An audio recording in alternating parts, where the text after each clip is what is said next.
మీ GIET ఇప్పుడు GGUగా మారింది. 2000కు పైగా ప్లేస్మెంట్స్, IPM, KPMG వంటి సంస్థలతో ఇంటిగ్రేటెడ్ కోర్సులు. UPSC కోచింగ్, అడ్మిషన్లు ఓపెన్. ఇవాళ రేపు ప్రతి ఇంట్లోనూ మోకాళ్ళ నొప్పులతో బాధపడే వాళ్ళు లేరు అంటే అతిశయోక్తి కాదు. అమ్మకో, నాన్నకో, అత్తకో, మామకో, అమ్మమ్మకో, నానమ్మకో, తాతయ్యకో ఎవ్వరో ఒకరికి మోకాళ్ళ నొప్పులు, నడవలేకపోతున్నాం, కింద కూర్చోలేకపోతున్నాం అని వింటూనే ఉంటాం మనం. అయితే అసలు మోకాళ్ళ నొప్పులు ఎందుకు వస్తాయి, ఎవరికి వస్తాయి, ఏ ఏజ్ లో వస్తాయి, దానికి ఏం చెయ్యాలి, అసలు రాకుండా ఉండాలంటే ఎలాంటి జాగ్రత్తలు తీసుకోవాలి, ఇలాంటి వాటన్నింటి గురించి మనకి సమగ్రంగా వివరించేందుకు ప్రస్తుతం మనతో పాటు ఉన్నారు డాక్టర్ సాయి లక్ష్మణ్ అన్నయ్య గారు. ఆయన ఆర్థోపెడిషియన్, అలాగే రోబోటిక్స్ కి స్పెషల్ గా హైదరాబాద్ కి అలాగే తెలంగాణకి ఇంట్రడ్యూస్ చేసినటువంటి ఫస్ట్ పర్సన్. ఇంకా ఆయన ఈ మోకాళ్ళ మార్పిడి అలాగే హిప్స్ అంటాం కదా, వాటి మార్పిడిలో నంబర్ 1 డాక్టర్ ఇన్ తెలంగాణ. ఆయన ప్రస్తుతం కిమ్స్ లో వర్క్ చేస్తున్నారు. ఇప్పుడు మనతో పాటు ఉన్నారు, ఆయనతో మాట్లాడదాం. డాక్టర్ గారు నమస్తే అండి. నమస్కారం అండి. డాక్టర్ గారు, నేను ఇందాకే చెప్పినట్లు ప్రతి ఒక్కరు ఆల్మోస్ట్ ఇళ్లలో వింటూనే ఉంటాం, ఎవరో ఒకరికి, అమ్మకో, అత్తకో, నానమ్మకో,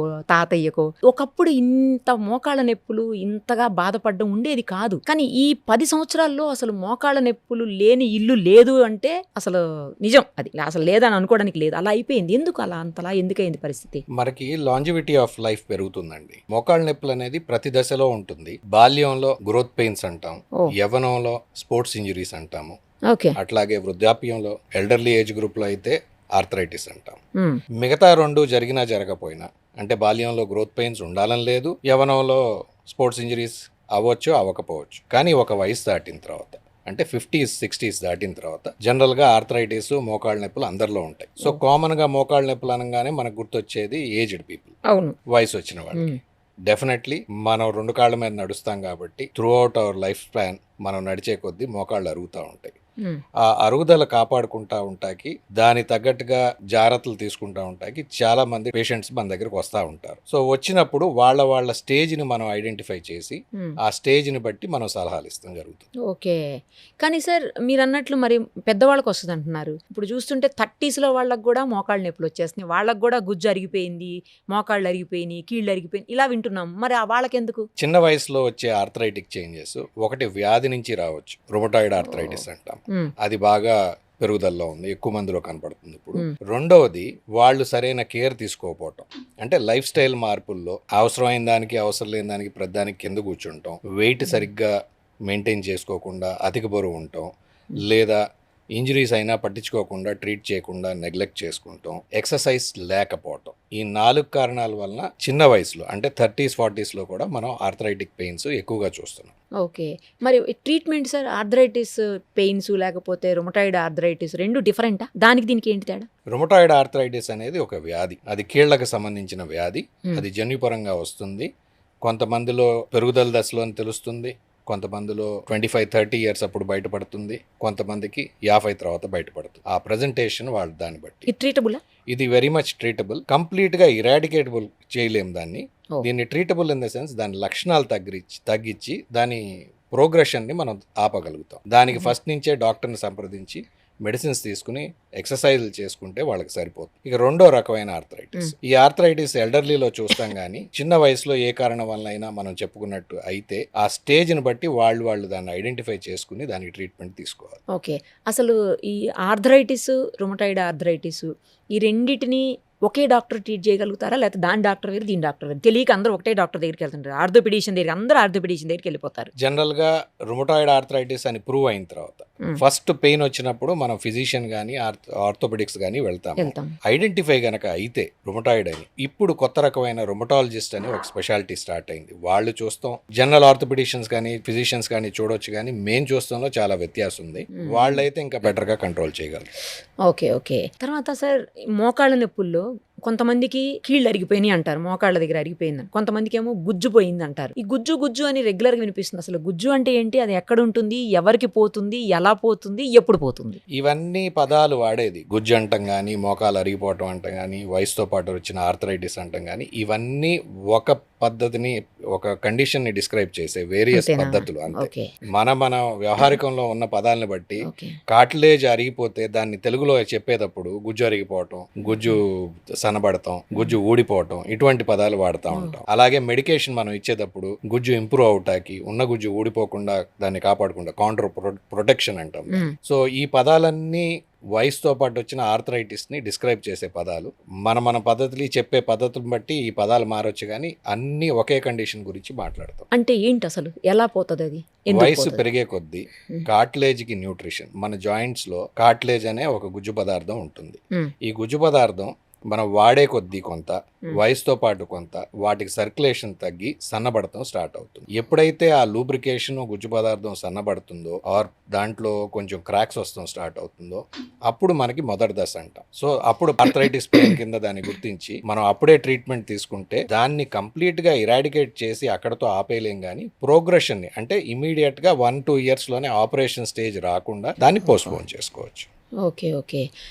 కానీ సార్ చాలా మందిలో ఏజ్ తక్కువ వాళ్ళలో కూడా, మరి మీరు చెప్పినప్పుడు ఇప్పుడు చెప్పింది మీరు ఆ ప్రకారం చూస్తే ఏజ్ పెద్దవాళ్ళలో, కానీ చిన్నవాళ్ళలో ఎందుకు అవుతుంది మరి? గుజ్జు ఎందుకు అరిగిపోతుంది చిన్నవాళ్ళలో? చిన్నవాళ్ళల్లో అధిక బరువు ఉండటం వల్ల కానీ, ఇంజురీస్ వల్ల కానీ, రుమటాయిడ్ ఆర్థరైటిస్ వల్ల కానీ, ఆర్ లేకపోతే ఎక్సర్సైజ్ లేకపోవటం వల్ల, ఈ 4 కారణాల వల్ల అవుతుంది. వీటిల్లో మెయిన్ ముఖ్యమైన కారణాన్ని ఐడెంటిఫై చేసుకుని బాగా చిన్న వయసు అయితే ఇప్పుడు కార్టిలేజ్ ట్రాన్స్ప్లాంట్ ప్రొసీజర్స్ కూడా చేస్తాం. అంటే చిన్న పెచ్చుల్లాగా ఊడితే గనక ఆ కార్టిలేజ్ వరకు మాత్రం రిపేర్ చేయడం జరుగుతుంది. ఇది స్పోర్ట్స్ ఇంజరీ కేటగిరీలోకి వస్తుంది. దానికి ఇట్లా అంటే ఇంప్లాంట్స్ వేసి మోకాలు చిప్ప సర్జరీ చేయాల్సిన అవసరం లేదు. ఏజ్ని బట్టే సార్ అది? ఏజ్ని బట్టి. తర్వాత ఈ ఇంప్లాంట్స్ ఏవైతే మనం యూస్ చేస్తాం, ఆ ఇంప్లాంట్స్ రకరకాలు చెప్తుంటారు. గోల్డ్ అంటారు, ఏంటో బై ఫోకల్ సంథింగ్ ఏదో అది విన్నాను. తర్వాత ఏమో కాదు జాన్సన్ అండ్ జాన్సన్ అంటారు.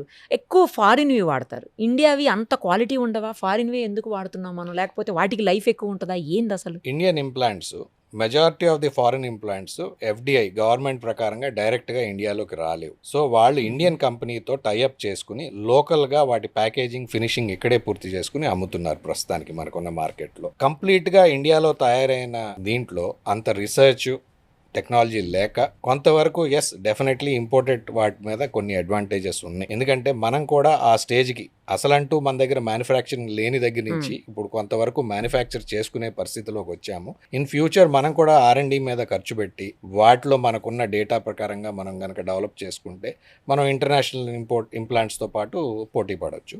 కానీ ప్రస్తుతానికి ఇంపోర్టెడ్ ఇంప్లాంట్స్లో కొంత అడ్వాంటేజ్ ఉంది. అంటే ఏమన్నా క్వాలిటీలో, అలాగే ఆ లైఫ్ స్పాన్ పెరగటంలో, దాని life span what I mean వేసిన దానికి అందులో ఏమన్నా చేంజ్ ఉంటుందా సార్ దానికి దీనికి? డెఫినెట్లీ మోర్ డేటా పెట్టిన తర్వాత వాళ్ళు తీసుకునే ఇంటర్నేషనల్ అంటే వాళ్ళు చాలా కాలం నుంచి ఉన్నారు ఇదే బిజినెస్లో. వాళ్ళకు వచ్చిన డేటాని అదంతా అనలైజ్ చేసుకుని వాళ్ళు కావాల్సిన మార్పులు, సజెషన్స్ డాక్టర్స్ దగ్గర తీసుకుని, అట్లాగే పేషెంట్ ఫీడ్బ్యాక్ తీసుకుని వాటిని ఇన్కార్పొరేట్ చేసుకోగలుగుతున్నారు. ఆ ఒక్క పరిస్థితిలో వాళ్ళు మనకంటే కొంచెం ముందంజలో ఉన్నారు. సో అది గనక మనం రీచ్ అయ్యి మనం కూడా అదే క్వాలిటీకి తీసుకొస్తే వీ కెన్ ఆల్సో మ్యానుఫ్యాక్చర్. ఇప్పుడు జాన్సన్ అండ్ జాన్సన్లో ఇండియావి ఉన్నాయి, ఫారిన్వి ఉన్నాయా సార్? లేదండి, జాన్సన్ అండ్ జాన్సన్ అనేది మార్కెటింగ్ కంపెనీ. అది డెప్యూ అనే కంపెనీతో టైఅప్ అయ్యి వాళ్ళు ఇంపోర్ట్ చేసుకుంటారు. అలాగే there are several other companies which can import implants to India. కాస్ట్లో కూడా వేరియేషన్ ఉంటుందా సార్ మనకి వాటికి? చాలా వరకు ఉంటుందండి డెఫినెట్లీ. ఆ వేరియేషన్ ఇప్పుడు మనకి గవర్నమెంట్ ప్రకారంగా NPPAలో చాలా తక్కువ మినిమం డిఫరెన్స్లో ఉంది. వన్స్ ఒక్కసారి మోకాళ్ళ సర్జరీ అయిపోతే ఎన్ని సంవత్సరాలు వాళ్ళు లైఫ్ మళ్ళీ నార్మల్గా లీడ్ చేయడానికి, అసలు నార్మల్ వస్తుందా? ఒకవేళ వస్తే ఎన్ని సంవత్సరాల వరకు ఉంటుంది? Across the board 20 to 30 years అని చెప్పొచ్చండి, వితౌట్ పుట్టింగ్ ఎనీ నెంబర్స్.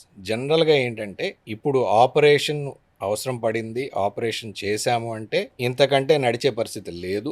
ఈ రోజు కాకపోయినా కపుల్ ఆఫ్ ఇయర్స్లో, అంటే నెక్స్ట్ 2 to 3 yearsలో కంప్లీట్గా వీల్ చైర్లో కానీ బెడ్ రిడెన్ అయ్యే పరిస్థితి వస్తుంది. కాబట్టి ఆ పరిస్థితి రాకుండా చేసుకుంటాం. సో నెంబర్ 1 ఈ డిఫరెన్స్ అనేది మనం చూడాలి. It is not a glamour industry where మనం దానికి నెంబర్స్ పెట్టేసి చేస్తాం కన్నా కూడా, బట్ అక్రాస్ ది బోర్డ్ అన్ని ఇంప్లాంట్స్లో most of the studies show that 96% of the times, అంటే 100కి 96%లో 22 నుంచి 25 సంవత్సరాలు ఈ ఇంప్లాంట్స్ అన్ని పనిచేస్తాయి. ఏదైనా సార్, ఇండియాదైనా ఫారిన్ ఏ ఇంప్లాంట్ అయినా సరే. సో ఈ స్టడీస్ మన దగ్గర జరిగినాయి కాదు, బయట జరిగినాయి. సో వీటిల్లో ఇండియన్ ఇంప్లాంట్ డేటా లేదు, బట్ ఇండియన్ డేటా మనకున్న అవైలబుల్ దానికి కూడా వీ హ్యావ్ ప్రామిసింగ్ రిజల్ట్స్. ఇంకొకటి సార్, నేను చూశాను, విన్నాను కూడా చేస్తుంటే, ఈ మోకాళ్ళ దగ్గర ఈ గుజ్జు అరిగిపోయింది అన్నప్పుడు ఒక ఇంజెక్షన్స్ ఇచ్చి కొంతకాలం పాటు మేనేజ్ చేసి ఆ ఇంజెక్షన్తో కూడా గుజ్జు పెరుగుతుందని, అలా చెప్తుంటే విన్నాను సార్. అది కరెక్టేనా? అలా పెరుగుతుందా? అక్కడ Yes. ఇంజెక్షన్ వల్ల యూజ్ ఉంటుందా? అది స్టేజ్ని బట్టి కొంత, వాళ్ళ లక్షణాలు బట్టి కొంత ఉంటుంది. ఇప్పుడు మనం అనుకున్నట్టు చిన్న వయసులో గనక వస్తే వాళ్ళకి ఏజ్ను బట్టి, లక్షణాలు బట్టి మనం ఆపరేషన్కి ఇంకా టైం ఉంది అనుకుంటే వాళ్ళ మరి సఫరింగ్ని ఎలివేట్ చేయాలి, అంటే వాళ్ళ బాధలు తగ్గించాలిగా మరి. అలా అని చెప్పేసి నీ వయసు తక్కువ ఉంది, నీకు ఆ లక్షణాలు పూర్తిగా రాలేదు కాబట్టి యూ హ్యావ్ టు సఫర్ అని మనం వాళ్ళకి అది స్టేట్మెంట్ పాస్ చేయాలి. సో వాళ్ళకి ఒక ప్రయత్నం కింద ఈ బయాలజికల్ ఇంజెక్షన్స్ ఏదైతే వచ్చినాయో అవి ప్రయత్నం చేయొచ్చు. ఇంజెక్షన్లో 3 రకాలు ఉంటాయి. మెయిన్లీ ఫస్ట్ది స్టీరాయిడ్. దాంట్లో ఒక 3 వారాల నుంచి 3 నెలల పాటు పెయిన్ తగ్గే అవకాశం ఉంటుంది. అలాగే వాటికి వచ్చే కాంప్లికేషన్ కూడా అవుతుంది. అది పర్మనెంట్ కాదు, అయితే పర్మనెంట్ కాదు, ఇంజెక్షన్ తో తగ్గిపోవడం పర్మనెంట్ కాదు. చాలా వరకు దాంట్లో కాంప్లికేషన్స్ ఉండవు, కానీ బట్ ఇన్ఫెక్షన్ లాంటి కాంప్లికేషన్స్ వచ్చే అవకాశం ఉంటుంది. సో షుగర్ అది జాగ్రత్తగా కంట్రోల్ చేసుకుని లిమిటెడ్ పీపుల్లో, మనం సెలెక్టెడ్ పీపుల్లో జాగ్రత్తగా చూసుకునిస్తే వాళ్ళకి కొంతకాలం రిలీఫ్ వస్తుంది. రెండో రకమైన ఇంజెక్షన్స్ ఆర్టిఫిషియల్గా తయారు చేసిన లిక్విడ్, మన నార్మల్గా జాయింట్లో ఉండే ఫ్లూయిడ్ని ఆర్టిఫిషియల్గా ల్యాబ్లో తయారు చేసి అది ఇంజెక్షన్ రూపేణా ఇస్తే అది పనిచేస్తుందని అది చాలా కాలం ప్రాచుర్యంలో ఉంది. రాను దాంట్లో రిజల్ట్స్ అంత లేకపోవటం వల్ల ఇప్పుడు అంత దో కమర్షియల్లీ ఇప్పుడు కూడా అవైలబుల్ ఉన్నా కూడా it has taken a back seat. దాంట్లో అంత రిలీఫ్ లేదు కాబట్టి ఆ ఖర్చు పెడతాకి పేషెంట్స్ ముందుకు రావట్లేదు. ఇప్పుడు లేటెస్ట్గా వచ్చిన 3rd జనరేషన్ ఇంజెక్షన్స్లో ఈ స్టెమ్ సెల్స్ అని కానీ, పిఆర్పి అని కానీ, ఇవి మన బాడీలోంచి కణాలని తీసి వాటిని సెంట్రిఫ్యూజ్ చేసి కాన్సన్ట్రేషన్ పెంచి స్పెసిఫిక్గా మోకాళ్ళలో ఇంజెక్ట్ చేస్తాం జరుగుతుంది. వీటిల్లో కొన్ని టెక్నిక్స్, మనకి మోకాలకి నర్వ్ సప్లై ఉంటుంది, లాటరల్ జెనిక్యులేట్ నర్వ్. ఆ నర్వ్ సప్లైకి కొంచెం బ్లాక్ చేస్తే అక్కడ మోకాల్లో నొప్పి మనకు ముందు నొప్పి ఉన్న సంగతి మన బ్రెయిన్కి తెలియదు. అలాగే కొంతవరకు ఇన్ఫ్లమేషన్ తగ్గుతుంది ఇంజెక్షన్స్ వల్ల. సో టెంపరీగా కొంతకాలం పాటు పనిచేసే అవకాశం తప్పకుండా ఉంది. స్పెసిఫిక్ ఇండికేటెడ్ పేషెంట్స్లో, అంటే ఆ గుర్తించిన పేషెంట్లో వయసు ప్రకారంగా కానీ, లక్షణాల ప్రకారంగా కానీ, వీళ్ళు ఆపరేషన్కి ఇంకా ఇండికేషన్స్ రాలేదు, వీళ్ళకి అట్లా అని వదిలేసే పరిస్థితి లేదు. సో అందుకని వీళ్ళల్లో అంటే స్పెక్యులేషన్ అది చేయకుండా ప్రయత్నం లాగా చేసుకుంటానంటే డెఫినెట్లీ చేసుకోవచ్చు. There are lots of doctors who recommend that. But అదేదో పానేషియా అన్నట్టు, అంటే ఇది సంజీవిని, ఇది అందరికీ పనిచేస్తుంది, ఇది చేసుకుంటే అసలు మోకాళ్ళ ఆపరేషనే అవసరం లేదనే భ్రాంతిలో మాత్రం చేయకూడదు.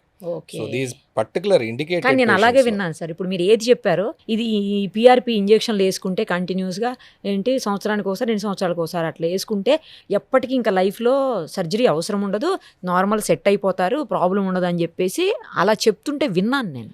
రియాలిటీ వేరు, ప్రమోట్ చేసుకుంటాం వేరు. అదేలే సార్, కరెక్ట్. రియాలిటీలో మాత్రం ప్రస్తుతానికి ఆ స్టేజ్కి అయితే రాలేదు. Future is open for everybody. Okay, so దాంతో ప్రాబ్లమ్స్ ఉన్నాయి అయితే డెఫినెట్లీ. దాన్నే పదే తీసుకోకూడదా సార్? అయితే లేదండి, మల్టిపుల్ ఇంజెక్షన్స్లో there are chances of antibiotic formation or లేకపోతే రిజెక్షన్ ఆర్ ఇన్ఫెక్షన్ ఛాన్సెస్ ఉంటాయి. సో జనరల్గా ఏంటంటే అది ఒకసారి తీసుకుంటాం, అది తీసుకునే దగ్గర కూడా జాగ్రత్తలు తీసుకుని వాళ్ళు సైంటిఫిక్గా స్టెరైల్గా పెట్టుకుని జాగ్రత్తగా చేస్తే ట్రై చేయొచ్చు తప్పకుండా. ఒక్కసారికి అది కూడా. ఎస్. ఇంకా అసలు స్టేజ్ వైజ్ ఉంటాయంట కదా sir? Stage 1, stage 2, stage 3, stage 4లో కంపల్సరీ ఆపరేషన్ చేయాల్సిన అవసరం ఉంటుంది అంటే సర్జరీ పడేది 4లో. 1, 2, 3 స్టేజ్లు ఎలా డిఫైన్ చేస్తాం సార్? స్టేజ్ 1 జనరల్గా 40s, 45లో లేడీస్కి, అలాగే 50sలో మగవాళ్ళకి కొద్దిగా లక్షణాలు స్టార్ట్ అవుతాయి. కంఫర్టబుల్గా మెట్లు ఎక్కుతుంటే కొంచెం కష్టం అనిపిస్తాం. ఇదివరకు కొంత దూరం నడిచి మన మార్కెట్కి వెళ్ళి కూరగాయలు అయితే తెచ్చుకుని, కానీ ఇప్పుడు అలసిపోవటం, కూర్చుని లెగటంలో కొంచెం ఇబ్బంది పడటం, అలాగే మోకాళ్ళలో కాస్త నొప్పి, వేక్ కైండ్ ఆఫ్ సెన్సేషన్స్, నైట్లో పడుకున్నప్పుడు కూడా కొంచెం అటు ఇటు తిరిగినప్పుడు కాస్త ఇబ్బంది అనిపిస్తాం, క్రాంప్స్ లాగా వస్తాం. ఇవి స్టేజ్ 1 లక్షణాలు. క్రాంప్స్ కూడా వస్తాయి. మీరు దీంట్లో ఈ ఏజ్ని, ఈ లక్షణాలని 2 మ్యాచ్ చేయాలి. ఇదే లక్షణాలు వేరే ఏజ్ గ్రూప్లో అయితే, ఇంకా చిన్న వయసులో వాళ్ళు అయితే you have to look at other causes. But మనం చెప్పుకున్న 40-45 మధ్యలో లేడీస్కి, అట్లాగే 50-55 మధ్యలో జెంట్స్కి స్టేజ్ 1. ఈ స్టేజ్లో ఎక్స్రేస్ చేసి కొంతవరకు కొద్దిగా మెడికేషన్, అంటే ఇప్పుడు ఉన్న ఇన్ఫ్లమేషన్ తగ్గాలి కాబట్టి 4 పెయిన్ కిల్లర్స్ అవి వేసుకుని కొన్ని ఎక్సర్సైజ్లు స్టార్ట్ చేసుకోవాలి. అలా ఆ స్టేజ్ నుంచి నెక్స్ట్ స్టేజ్కి ప్రోగ్రెషన్ని తప్పించుకోవాలి. రెండో స్టేజ్, ఈ లక్షణాలు దాటి ఎవ్రీడే యాక్టివిటీస్లో కొంచెం డిఫికల్టీ మీరైతే చూస్తూ మొదలు పెట్టారు, ఆ ఇంటెన్సిటీ కాస్త పెరగటం, ఒక టాబ్లెట్ అవసరం అవటం, అది రెండో స్టేజ్గా గుర్తించి ఈ స్టేజ్లో కనుక ఎక్స్రే తీయించుకుంటే ఎక్స్రేలో జాయింట్ బోన్స్ మధ్యలో గ్యాప్ కూడా తగ్గుతూ ఉంటుంది. ఆ స్టేజ్లో మాత్రం అవసరం అయితే పట్టీలు, ఫిజియోథెరపీ, సెంటర్కి వెళ్ళి కొన్ని రోజులు చేసుకుంటాం, ఇటువంటివి చెప్తాం. స్టేజ్ 3 నా స్టేజ్ 3 జనరల్గా బోన్ టు బోన్ టచ్ అయిపోయి ఈవెన్ బేసిక్ యాక్టివిటీస్కి ఇబ్బంది పడతాం. అంటే బజార్ వెళ్ళటం మానేసాం, కూరగాయలు నేను తెచ్చుకోవట్లేదు, ఈ ఇప్పుడున్న వీటిలో ఆర్డర్ చేసుకుంటున్నాం, మెట్లు ఎక్కడం మానేసాం, ఎక్కడికి వెళ్ళాలన్నా 2 అడుగులు వెళ్తా కూడా ఇంట్లోంచి బయటికి రావడానికి స్కూటర్ తీసి బయటికి వెళ్తున్నాం. సో ఇటువంటి స్టేజ్లో స్టేజ్ 3 కింద గుర్తించి మనం ఎక్స్రే తీసుకుంటే కనుక బోన్ ఆన్ బోన్ ఆర్థరైటిస్ అని చెప్పి, ఈ స్టేజ్లో వాళ్ళు వయసు కనుక 50-60 ఆ ఏజ్ గ్రూప్లో ఉంటే జనరల్గా ఆపరేషన్ చెప్తాం. ఆ స్టేజ్ మించితే లిగమెంట్స్ ఇవన్నీ కూడా పట్టు వదిలేసి కంప్లీట్గా కార్టిలేజ్ డీన్యూడ్ అయిపోయి, అంటే కంప్లీట్గా కార్టిలేజ్ పోయి తొలగిపోవటం స్టార్ట్ అయితే లిగమెంట్స్ వదిలేస్తే దాన్ని స్టేజ్ 4 అంటాం. స్టేజ్ 4లో డెఫినెటివ్ ఇండికేషన్స్, స్టేజ్ 3లో yes we can start planning for surgery. So that is the different. ఈ స్టేజ్ కూడా దాటి డిస్లొకేషన్ ఈ ఫ్రాక్చర్స్ అంటే స్ట్రెస్ ఫ్రాక్చర్స్ అవ్వచ్చు, డిస్లొకేషన్ లిగమెంట్ పోయి అవ్వచ్చు. ఆ స్టేజ్లో మాత్రం ప్రైమరీ నీ రీప్లేస్మెంట్ కుదరదు. వాళ్ళకి కాంప్లెక్స్, వాళ్ళకి ఉండే వేరే ఇంప్లాంట్స్ ఉంటాయి, హింజ్డ్ ఇంప్లాంట్స్ అంటాము, రివిజన్ ఇంప్లాంట్స్ అంటాం, అటువంటి వాటితో చేయొచ్చు. కానీ కాస్త ఇంప్రూవ్ అవుతుంది లైఫ్ స్టైల్. సో ఆ స్టేజ్ వరకు రాకూడదు. బట్ అందరూ ఈ స్టేజ్లు చెప్తారు, నేను చెప్తాను, ప్రతి డాక్టర్ చెప్తాడు. ఇప్పుడు చెప్పండి, ఉదాహరణకి పేషెంట్తో మాట్లాడేటప్పుడు mild, moderate, severe. Mild, moderate, సివియర్లో మీరు పర్సంటేజ్ వేసుకుంటే 30% అరిగిందంటే మైల్డ్, 60% అడిగితే మోడరేట్, బాగా అరిగిందంటే సివియర్. సో నా 29 ఉంటే ఏమంటారు, మైల్డా, మోడరేటా? 31 ఉంటే? సో ఇన్ బిట్వీన్ స్టేజెస్లో ఉండకూడదని ఎక్కడైనా రూల్ ఉందా? మనుషులందరినీ కేటగరైజ్ చేసి అందరూ నువ్వు గ్రేడ్ 1, గ్రేడ్ 2, గ్రేడ్ 3 అనేది ఉండదు. ఇన్ బిట్వీన్ ట్రాన్సిషన్ స్టేజ్లో చాలా మంది ఉంటారు.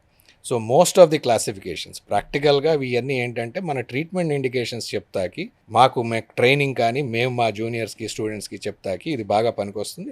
దీన్నే మనం పబ్లిక్ కూడా చెప్తా ఉంటాం, ఐడెంటిఫై చేసి, ఈజీ, కాంప్లికేట్ చేయకుండా. But believe me 90% of us we're in transitional stage. Stage 1కి స్టేజ్ 2కి మధ్యలో ఉంటాం. సో మన ఎక్స్పీరియన్స్ బట్టి డాక్టర్ మనకు తెలిసిన వాడా, బాగా ఇదే బిజీగా ఉండే డాక్టర్ ఎక్కువ మాట్లాడలేక నువ్వు స్టేజ్ 1లో ఉన్నావు, కొంచెం అగ్రెసివ్ సర్జన్ అయితే నువ్వు స్టేజ్ 3లో ఉన్నావు, నువ్వు సర్జరీకి రా. అలా కాకుండా ఎగ్జాక్ట్గా ఇట్ ఈస్ స్పెసిఫై చేయడం చాలా కష్టం. అది ఇన్ బిట్వీన్ స్టేజెస్.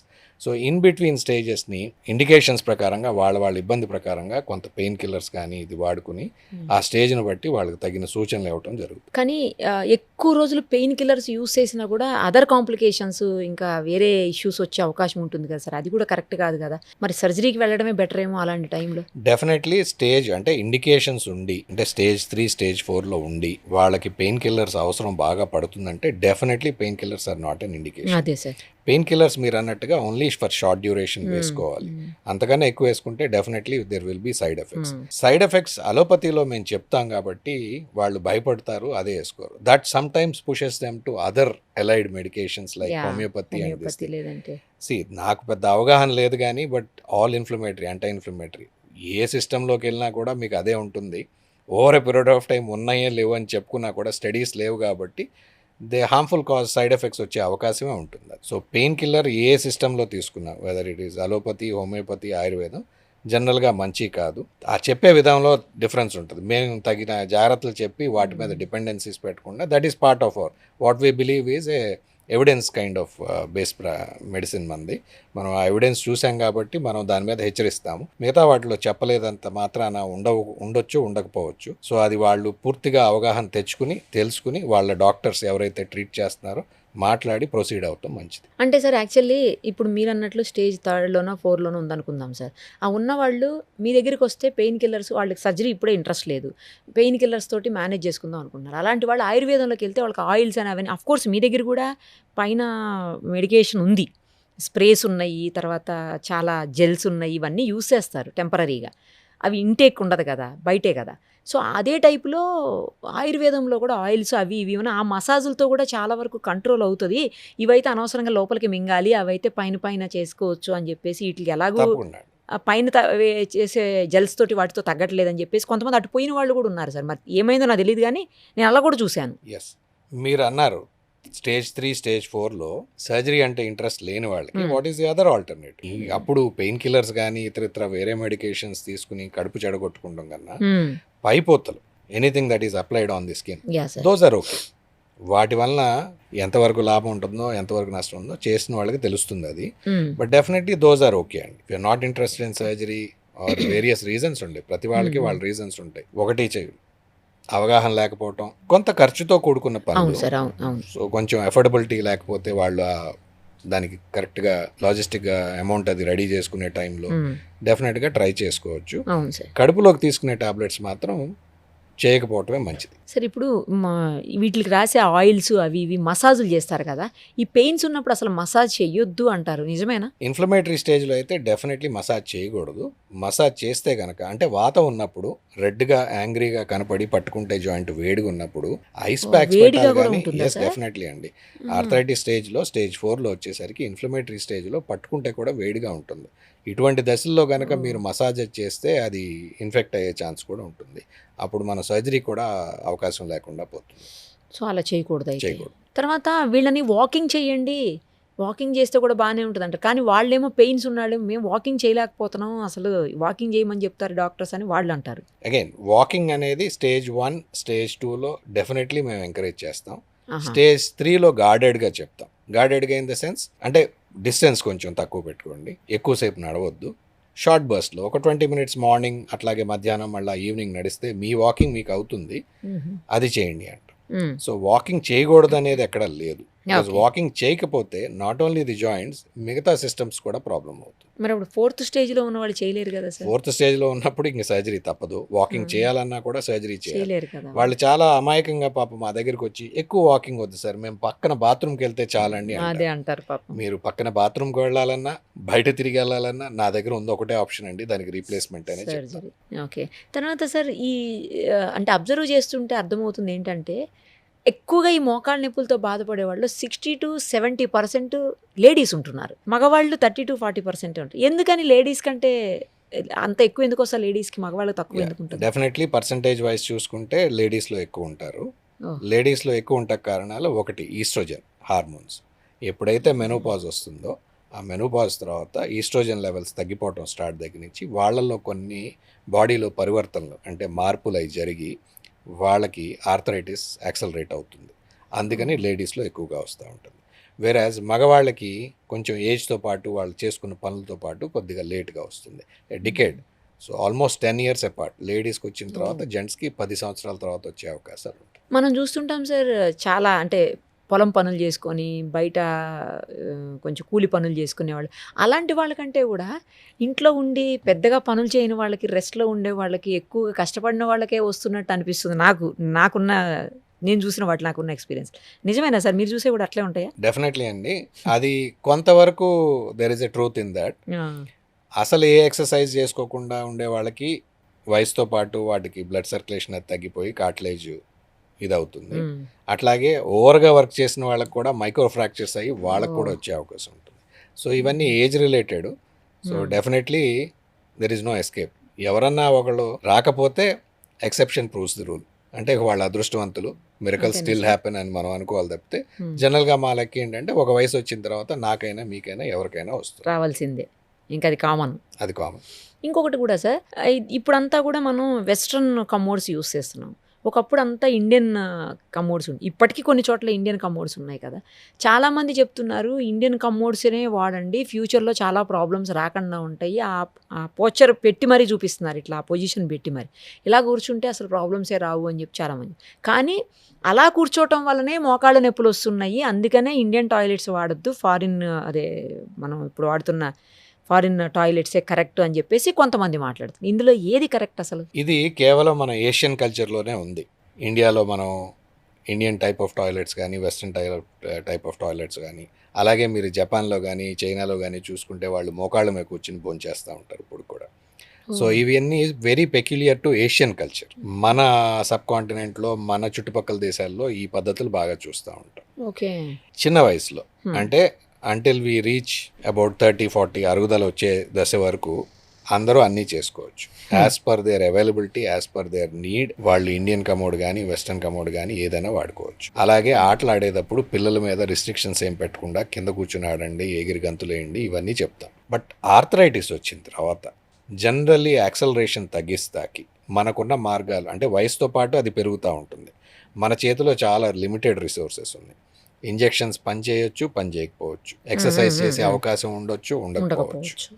కొన్ని వాళ్ళ ఫైనాన్షియల్ సిచ్యువేషన్ బట్టి కాస్త వాకింగ్ చేసే టైం కానీ ఇంక్లినేషన్ కానీ జిమ్కి వెళ్ళే అవకాశం కానీ ఉండకపోవచ్చు.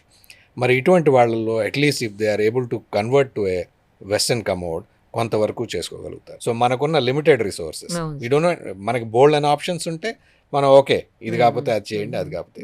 సో ఇవన్నీ లేనప్పుడు the only other option that is left possibility ఏంటంటే అట్లీస్ట్ మిగతా అన్నీ చేసిన రెగ్యులారిటీ లేకపోయినా కింద కూర్చుంటాం మానేసి squatting. So squatting can be భోజనానికైనా కింద కూర్చోవచ్చు, లేదా వెస్ట్రన్ కమోడ్ బదులు ఇండియన్ కమోడ్ వాడచ్చు. వీటన్నిటికీ తగ్గించుకోండి, మానేసేయండి అని చెప్పడం జరుగుతుంది. అది సార్ లంచ్ చేసేటప్పుడు కూడా మీరు అన్నది కూడా కరెక్ట్. కింద కూర్చొని ఇదివరకు అంతా కింద కూర్చొని తినండి, ఇప్పుడు అసలు కింద కూర్చొని తినడం, నించొని తినడం, లేదంటే టేబుల్ పైన ఉంది. దానివల్ల కూడా ప్రాబ్లమ్స్ వస్తున్నాయి అని అంటున్నారు. నిజమేనా సార్ అది? ఆబ్వియస్లీ మనం వెస్ట్రన్ కాపీ చేస్తున్నప్పుడు వాళ్ళ లైఫ్ స్టైల్ ప్రతిదాన్ని కాపీ చేస్తాము. This is a cultural thing. మన అవకాశం ఉన్నంత వరకు పిల్లల్ని మాత్రం కింద కూర్చుని ఆటలాడుకుంటాం, బయటికి వెళ్ళి మట్టిలో ఆడుకుంటాం, ఎండలో ఆడుకుంటాం, వీటికి ఎంకరేజ్ చేయమని చెప్తాం. ఎండలో మట్టిలో కూడా ఇప్పుడు అసలు ఎవరు పంపించట్లేదు కదా సార్, అన్ని ఇండోర్ గేమ్స్ అయిపోయినాయి. ఎప్పుడు చూసినా మొబైల్ ఫోన్లో గేమ్స్. ఇప్పుడు యు ఆస్క్ ఎనీ పేరెంట్, మీ పిల్లల్ని ఏ స్కూల్కి పంపిస్తారంటే ఆ స్కూల్కి ప్లే గ్రౌండ్ ఉందా లేదా, ఇది కాదు ఇంపార్టెంట్. ఆ స్కూల్ వాళ్ళు హోంవర్క్ ఆన్లైన్ పంపిస్తారా లేరా, are they making your kids for the next generation future ready. So మనం యాజ్ ఎ పేరెంట్ గా ఏం అడుగుతున్నాం అని మనకి అవగాహన లేనప్పుడు, మనకు ఆ క్లారిటీ లేనప్పుడు ఆబ్వియస్లీ స్కూల్స్ కూడా అవే ఆఫర్ చేస్తాయి. సో ఇదివరకు ఎంత పెద్ద స్కూల్ మేము చదువుకునే రోజుల్లో I'm sure every day sports class, ఒక పీరియడ్ స్పోర్ట్స్. స్కూల్ అంతా అయిపోయిన తర్వాత 3ంటికి స్పోర్ట్స్ కంపల్సరీ, 3:30కి బెల్ కొడితే. ఇప్పుడు because of lack of ground ఏమవుతుందంటే ఒక్కొక్క క్లాస్కి వారానికి ఒక్క రోజు మాత్రం స్పోర్ట్స్. కరెక్ట్ మీరు చెప్పింది. So people when we're parents are okay with that. Parents ఏమంటారు, మనకున్న అవైలబిలిటీలో దగ్గరలో చూసుకోవాలంటే మరి ఇవే ఉన్నాయి అంటారు. స్కూల్స్ ఏమో ఇప్పుడున్న రియల్ ఎస్టేట్ ప్రైజెస్కి అంతకన్నా ఇవ్వలేమంటారు. కారణాలు ఏమన్నా కావచ్చు. లైఫ్ స్టైల్ చేంజెస్ మనం వెన్ వీఆర్ లుకింగ్ వెస్ట్వర్డ్, పాశ్చాత్య దేశాలు చూస్తున్నప్పుడు మనకు కూడా స్లోగా దాంట్లోకి వెళ్ళిపోతున్నాం. ఏజ్ రిలేటెడ్ అంటే ఓకే సార్, ఏజ్ పెరిగిన తర్వాత వచ్చే మోకాళ్ళ నొప్పుల గురించి ఓకే, ఏం చేయలేము, ఎవరు ఏం చేయలేరు దానికి. బట్ చిన్న ఏజ్లో నుంచే రాకుండా ఉండాలి అంటే ఎలాంటి జాగ్రత్తలు తీసుకోవాలి? డెఫినెట్లీ అండి, మోకాళ్ళు అరుగుదల ఒకటే కాదు, బీపీ, షుగర్ ఆర్ ఇతరితర వేరే దీర్ఘకాలిక వ్యాధులు రాకుండా ఉండాలంటే చిన్నప్పటి నుంచి మనం పిల్లల్ని బాగా అన్ని ఫుడ్స్కి అలవాటు చేయాలి. ఎస్, డెఫినెట్లీ స్పోర్ట్స్ ఎంకరేజ్ చేయాలి. అలాగే ప్రతి వాళ్ళకి ఇంపార్టెన్స్ ఆఫ్ వెయిట్ గెయిన్, బరువు కంట్రోల్లో ఎందుకు ఉండాలి, దాన్ని ఒకవేళ పెరిగితే ఇమీడియట్గా ఎందుకు నియంత్రించుకోవాలి, ఇవి చెప్పటం వల్ల we can do a lot of good to the next generations. అంటే సార్ ఇప్పుడు 20 నుంచి నేను అంటూ మరీ చిన్నపిల్లప్పుడు కాకుండా 20 to 35-40 లోపల వాళ్ళ గురించి మాట్లాడుతున్నాను. వాళ్ళ పరిస్థితి ఏంటి? వాళ్ళ పరిస్థితి వాళ్ళు బేసిక్లీ మనం జనరల్గా ఏమవుతుందంటే మనకున్న సపోర్ట్ సిస్టంలో we are dependent on our parents or our parents are dependent on us and we still have that family kind of system. But whereas western వరల్డ్లో అయితే 18 తర్వాత వాళ్ళే చూసుకోవాలి కాబట్టి they are very very particular about their health. మనం కూడా అది నేర్చుకోవాలి. మనం నేర్చుకున్నప్పుడు మంచి చెడు అన్నీ నేర్చుకోవాలి కదా. చెడు ఒకటే నేర్చుకుని మంచి వదిలేస్తే కుదరదు. So we have to learn that. ప్రతి వాళ్ళకి నేనైతే చెప్పేది నా తరపు నుంచి 20 తర్వాత ఇండిపెండెంట్ మీరు పిల్లలు కారు, you have to take care. మీరు ఆరోగ్యంగా ఉంటే you can have a healthy life. మీరు ఆరోగ్యంగా ఉంటే మీ ఖర్చులు తగ్గుతాయి, escalating prices of the hospital ఇవన్నీ కూడా తగ్గుతాయి. సో మీకు డిసీజెస్ రాకుండా ఉంటాయి. సో చిన్నప్పటి నుంచే ఇన్కల్కేట్ చేసుకుంటాం మంచిది. తర్వాత సార్ ఈ మధ్యకాలంలో చూస్తున్నాము చాలామంది పౌడర్స్ ఇస్తున్నారు. పౌడర్స్ ఇచ్చి వాటర్లో ఒక ½ కప్పు వాటర్ లేకపోతే గ్లాస్ వాటర్లోను అలా ఇది పౌడర్ వేసుకుని కలుపుకొని తాగితే మీ కార్టిలేజ్ గుజ్జు అనేది పెరుగుతుంది, మోకాళ్ళ నొప్పులు తగ్గుతాయి అని చెప్పేసి చాలా అడ్వర్టైజ్మెంట్స్ వస్తున్నాయి. అందులో రియాలిటీ ఎంత? కొలాజన్, దాంట్లో ఆ సాచెట్స్లో వచ్చేది కొలాజన్ అండి. కొలాజన్ జనరల్గా కొలాజన్ అనేది మన కార్టిలేజ్ ఒక కీ కాంపోనెంట్. టైప్ 2 కొలాజన్ ఇది మన కార్టిలేజ్లో ఒక భాగం. విడి భాగాలు తింటే మన బాడీయే తయారు చేసుకుంటుందనే కాన్సెప్ట్ మీద వీటిని అమ్మటం జరుగుతుంది. అలా అనుకుంటే మన ఫుడ్ని ఎందుకు వండుకుంటాం? Body has the capacity to separate proteins, carbohydrates అనుకుని మనం ఒక బంగాళదుంప, కొంచెం ఉప్పు, కారం అని కొంచెం ఆయిల్ లోపల వేసుకుంటే లోపలే కూర అయిపోతుందా? So by eating our own cartilage will it be delivered to our knees? మన తిన్న కార్టిలేజు మన పొట్ట ద్వారా, అరుగుదల ద్వారా, బ్లడ్ ద్వారా మోకాళ్ళకే చేరుతుంది అనుకునే దానికి too far fetched condition. But definitely వీటిలో కొంతవరకు గుజ్జు పడుతుందని కాదు, ఉన్న గుజ్జు ఊడిపోవటానికి supplements. So there is a lot of difference between what it means and what it is being promoted for. గుజ్జు పట్టానికి గుజ్జు పట్టనీకి ఇవి కాదు పదాలు వాడాల్సింది. ఈ కొలాజన్ సాచెస్ ఇవన్నీ ఉన్న ప్రోడక్ట్స్ అన్ని ప్రయత్నం కింద చేస్తారా, దెర్ ఈస్ నో హార్మ్, తప్పకుండా చేయండి. But be clear about what you are going to get out of that. So మీకు ఆ స్టేజ్ వస్తే కనుక ప్రివెన్షన్కి ఎవరు ఇవ్వరు, బట్ వచ్చిన తర్వాత ప్రోగ్రెషన్ ఆపటానికి ఉన్న కార్టిలేజ్ కూడా ఫర్దర్ థిన్నింగ్ ఊడిపోకుండా ఉంటాకి ప్రయత్నంగా చేయొచ్చు. అందరిలో ఫలిస్తుందని కూడా గ్యారంటీ లేదు. సో వాటి గురించి పూర్తిగా తెలుసుకుని బ్లైండ్గా నమ్మకుండా తీసుకుంటే మంచిది. వాటి వల్ల ఏమైనా సైడ్ ఎఫెక్ట్స్ ఉంటాయా? డెఫినెట్లీ ఇప్పుడు వరకు అయితే ప్రొడక్ట్స్లో లేదండి. సార్ తర్వాత ఇప్పుడు ఎవరైతే పెద్దవాళ్ళు ఉంటారో, బాగా ఏజ్ అయిపోయి 70 దాటిపోయి ఇంకా వాళ్ళకి చేయించుకున్నా కూడా పెద్దగా యూజ్ ఉండదు, వాళ్ళని అలా వదిలేయటమే కరెక్ట్ అని చెప్పేసి నేను విన్నాను. నిజమేనా? 70, 80sలో ఉన్న వాళ్ళకి వేస్ట్ ఇంకా సర్జరీ అని? అట్లా అనలేదండి. ప్రతి వాళ్ళకి everybody should be given a chance. ప్రతి వాళ్ళకి what I believe is everybody should be given a chance. వాళ్ళు వయసులో ఉన్నప్పుడు మన కోసం కష్టపడి మన పేరెంట్స్ ఆ స్టేజ్కి వచ్చిన తర్వాత చిన్నప్పుడు ఎప్పుడైనా సరే, ఇప్పుడు మీకు కానీ నాకు కానీ ఇప్పుడు ఉన్నంత అవైలబిలిటీ ఆఫ్ మెడికల్ సర్వీసెస్ లేవు. అమ్మ టైంలో ఫాదర్ కనుక జాబ్కి వెళ్తే మా mother would take the child హాస్పిటల్లో లైన్లో నుంచుని పీడియాట్రిక్స్ దగ్గరికి వెళ్ళి టీకాలు వేయించుకుని తీసుకొచ్చారు. అంత కష్టమైన ఎన్ని పనులు ఉన్నా కూడా. అప్పుడు అందరికి 2-3 పిల్లలు, ఇవాళ వచ్చేసరికి ఒకడే. అండ్ అవైలబిలిటీ ఇప్పుడు ఇంటికి కూడా మనం హాస్పిటల్కి వెళ్ళక్కడ ఇంటికి వచ్చి చేసే సర్వీసెస్ ఆ రోజుల్లో లేనప్పుడు అమ్మ అంత కష్టపడి చేసి ఈ రోజు ఈ దశకు వచ్చిన తర్వాత who are you and me to decide అమ్మకి చేయకూడదు అనేది. So I believe that everybody should be given a chance. కొన్ని సందర్భాల్లో మేము కూడా వాళ్ళు వచ్చిన తర్వాత వాళ్ళు బేసిక్ క్వశ్చన్ ఎంతైనా పర్వాలేదు డాక్టర్ గారు, బాగుంటే నడుస్తాము, లేదంటే మీ చేతుల నుంచి వెళ్ళిపోతాము, లేదంటే ఏమీ అక్కర్లేదు డాక్టర్ గారు, పక్కనే అటాచ్డ్ బాత్రూమ్ ఉంది, బాత్రూమ్కి వెళ్ళి వస్తే చాలు అంటారు. కానీ అటువంటి వాళ్ళకి సమ్ టైమ్స్ మేము టెస్ట్లు అయి చేసిన తర్వాత యువర్ అన్ఫిట్ ఫర్ సర్జరీ, వీళ్ళు విత్ స్టాండ్ చేయలేరని వెనక్కి పంపించడం జరుగుతుంది. నెంబర్ 1. సో ఒకటి, everybody you should be given a chance. Number 2, అంత డిలే చేయకూడదు. ఆలస్యం అమృతం విషయం. వాళ్ళు అంత డిలే చేసిన తర్వాత it feels very sad that మనం నమ్ముతాం ఇది అవసరం రాకూడదు, అవసరమైన వాళ్ళు మాత్రం చేయించుకుని శుభ్రంగా తిరగాలని. ఆ ఉద్దేశంతోనే we become joint replacement surgeons. కానీ రెఫ్యూజ్ చేయాలంటే అన్నిటికన్నా బిగ్గెస్ట్ ప్రాబ్లం. ఇప్పుడు నేను చాలా మందిని కన్విన్స్ చేయాలని చూస్తాను, వాళ్ళు కన్విన్స్ కాకపోతే పర్వాలేదు, ఈ రోజు నేను చేయలేకపోతే వేరే వాళ్ళ దగ్గర ఎక్కడో చోట వాళ్ళకి అవకాశం ఉన్న చోట చేయించుకుంటారు.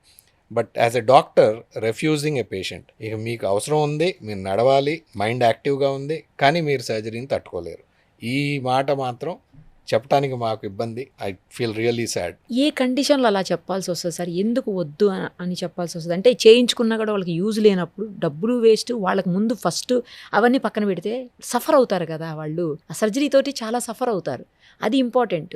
అందుకు ఏ కండిషన్స్లో మీరు వద్దని చెప్తారు? Definitely we look at the cardiac and the neuro status అండి. సో బిఫోర్ సర్జరీ మనం చేసే టెస్ట్లోనే వాళ్ళకున్న డయాబెటీస్ కానీ, హైపర్టెన్షన్ కానీ, అట్లాగే న్యూరో అండ్ కార్డియాక్ స్టేటస్ వల్ల కానీ వాళ్ళు ఒకటి they cannot with stand the surgery and they cannot go, రెండిటికి అవసరం ఉన్నా కూడా దే కెనాట్ గో బైలాటరల్, రెండు చేయించుకోలేరు ఒకేసారి. సో అప్పుడు you are looking at a prolonged 1 year kind of program and lot of stress. So ఈ రీజన్స్ అన్నిటినీ తీసుకుని then we refuse the patient and say no to them. ఒక్కసారి surgery చేసిన తర్వాత ఎన్ని డేస్లో నడవగలుగుతారు సార్? జనరల్గా యంగర్ పేషెంట్ అంటే బాగా ఫిట్గా ఉన్న patient, younger not in the sense of age, బాగా ఫిట్గా ఉన్న పేషెంట్స్, కాంప్లికేషన్స్ లేని పేషెంట్స్ అయితే సేమ్ డే నడిపిస్తాం. Especially single leg, less than 65 years of age, BP షుగర్లు ఉన్న కంట్రోల్లో ఉన్నాయి అనుకుంటే వాళ్ళు సేమ్ డే ఈవినింగ్ నడుస్తారు. 2 కాళ్ళు చేసిన వాళ్ళకి, బైలాటరల్ చేసిన వాళ్ళకి, లేదా కొంచెం ఎల్డర్లీ విత్ కాంప్లికేషన్స్ అండ్ బరువు ఎక్కువ ఉన్న వాళ్ళకి నెక్స్ట్ డే మార్నింగ్ నడిపిస్తాం. మోర్ ఇంపార్టెంట్ ఏంటంటే 1 రోజులో పంపించానా, 2 రోజుల్లో పంపించానా, 3 రోజులు కాంప్లికేషన్ లేకుండా బయటికి వెళ్తాం. అలాగే అనుకున్నట్టు అట్లీస్ట్ 20-30 years కంఫర్టబుల్గా వితౌట్ మచ్ ఆఫ్ మెయింటెనెన్స్ వాళ్ళ పనులు వాళ్ళు హ్యాపీగా చేసుకుంటాం. That is what we look at. So that unhealthy competition it was there about 10-15 years back. కింద కూర్చోబెట్టానా, మెట్లెక్కిచ్చానా, వీడియోలు తీసి పెట్టామా, సో ఇలా మడతొచ్చిందా, అలా మడతొచ్చిందా. ఐ డోంట్ థింక్ రిప్లేస్మెంట్ అంత గ్లామరైజ్ చేసే ప్రొసీజర్ ఏం కాదు. It is a basic need. అంత మంచిదైతే నేను ఒక 2 మీను ఒక 2 అందరం ఇప్పుడే చేసేసుకుందాం. లేటర్ ఆన్ కాస్ట్ పెరగవచ్చు, కష్టం అవ్వచ్చు. So I don't want to educate that. But the thing is like ఆ అవసరం వచ్చినప్పుడు అది చేయించుకుని కాంప్లికేషన్ లేకుండా బయటపడతాం. It's not like a competition, ఇది నేను 3 గంటల్లో నడిపించాను, మీరు 6 గంటల్లో నడిపించారు. That's not a healthy kind of condition ని బట్టి చేయాలి. డెఫినెట్లీ. ఇప్పుడు అయిపోయిన తర్వాత ఏమన్నా మెడికేషన్ ఉంటుందా సార్? మళ్ళా హాస్పిటల్కి వెళ్ళటము లేకపోతే మెడిసిన్స్ వాడడము అలా ఏమన్నా ఉంటుందా కొంతకాలం పాటు? జనరల్గా ఒక 3 months తర్వాత పెద్ద మెడికేషన్ ఏమి ఉండదు రీప్లేస్మెంట్ తాలూకా. యాంటీబయాటిక్స్ ఇవన్నీ 1 dayలో ఆపేస్తాము. Pain killers yes definitely 15 to 20 days అవసరం ఉంటుంది. దాని తర్వాత మామూలుగా తీసుకునే కాల్షియం, విటమిన్ D3, వాళ్ళు తీసుకునే బీపీ, షుగర్ మెడికేషన్ ఏమైనా ఉంటే అంతవరకే తప్పితే మోకాల్ని ఫర్దర్గా మెయింటైన్ చేసుకుంటాయి. లేటెస్ట్ ఇప్పుడు కిడ్నీ ట్రాన్స్ప్లాంట్ అయిందో లేకపోతే హార్ట్ బాడీ రిజెక్ట్ చేయకుండా కొన్ని మెడిసిన్స్ మీరు లైఫ్ లాంగ్ వాడుకోవాలి. బట్ దీనికి అది అవసరం. వన్స్ ఈ ట్రాన్స్ప్లాంట్ అయిపోయిన తర్వాత మీ పెయిన్ కిల్లర్స్ అవసరం తగ్గిపోయిన తర్వాత స్పెసిఫిక్గా మోకాళ్ళకంటూ చేసుకోవాల్సింది రోజుకు ఒక 10 నిమిషాలు ఎక్సర్సైజ్ తప్పితే వేరే మెడికేషన్. అది ఎప్పటికి చేయాలి సార్? ఎక్సర్సైజ్ ఎప్పటికి చేయాలి, ఎందుకంటే మన మోకాళ్ళు మనం మార్చిన మోకాళ్ళలో మార్చేది కేవలం ఆ బోన్స్ మీద మనం తొడుగులు పెడుతున్నాం. It's like a cover, resurfacing. So దాన్ని నడిపించాలంటే మన మజిల్స్ ఇంటాక్ట్ ఉండాలి, వాటిలో మజిల్ టోన్ ఉండాలి, స్ట్రెంత్ ఉండాలి. కాబట్టి exercises will do that. So అదొకటే, ఒక 10 minutes రోజు ఎక్సర్సైజ్ చేసుకుని 20 to 30 minutes వాకింగ్ చేసుకోగలిగితే కనుక that's good maintenance. Okay. Vitamin D3 deficiency అనేది ఇప్పుడు ఆల్మోస్ట్ 100లో 96 పీపుల్కి చూస్తున్నాం సార్. ఈ వైటమిన్ D3 డెఫిషియన్సీ కూడా మోకాళ్ళ అరుగుదలకు ఏమన్నా రీజన్ అవుతుందా? డెఫినెట్లీ అండి, definitely. Vitamin D3 is very essential for most of the body functions. నేను I will confine myself particularly to the cartilage and the bones. Vitamin D కాల్షియంని transport చేస్తుంది మన బోన్స్లో, బోన్ స్ట్రెంత్ ఉంటాయి. Vitamin D cell రీజనరేషన్కి very very important.